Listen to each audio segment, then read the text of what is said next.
అయోధ్యకు నరేంద్ర మోడీ 22వ తారీఖున వెళ్తున్నారు. ప్రారంభోత్సవంలో పాల్గొంటున్నారు.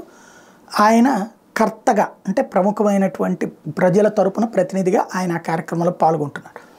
అయితే ఇక్కడ నరేంద్ర మోడీకి సంబంధించినంత వరకు ఆల్రెడీ 11 రోజుల దీక్ష, రోజు కొబ్బరి నీళ్లు తాగుతున్నారు, నేల మీదనే పడుకుంటున్నారు, అనుష్ఠానం వహించి తన కార్యక్రమాలు నిర్వహిస్తున్నారు.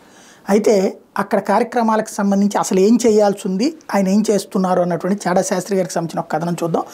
అయోధ్యలో శ్రీరాముడి ప్రాణప్రతిష్ఠ కార్యక్రమం మొత్తం 6 రోజులు కార్యక్రమం నిర్వహిస్తారని, అయితే వ్యక్తిగత భద్రతా కారణాల రీత్యా మోడీ 6 రోజులు పాల్గొనలేరు కాబట్టి చివరి రోజైన జనవరి 22న మోడీ పాల్గొంటారు రామ జన్మభూమి ట్రస్ట్ చెప్పింది.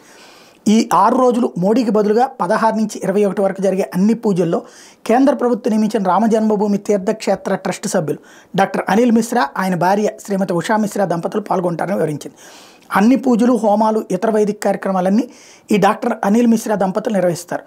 వారణాసికి చెందినటువంటి పూజ్య లక్ష్మీకాంత్ దీక్షితులు గారు ప్రధాన నిర్వహణకర్తగా, పూజ్యశ్రీ గణేష్ శాస్త్రి ద్రావిడ్ గారు ప్రధాన ఋత్విక్గా 121 మంది ఋత్విక్కులు ఈ కార్యక్రమాలు నిర్వహిస్తారు.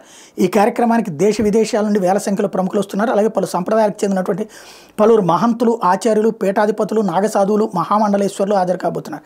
అయితే అన్నిటికన్నా విశేషం ఏంటంటే దేశం మొత్తం మీద గల 50 సంప్రదాయాలకు చెందిన గిరిజన ఆదివాసీ ద్వీపవాసులు అడవుల నుండి, కొండల నుండి, ద్వీపాల నుండి వస్తున్నారు.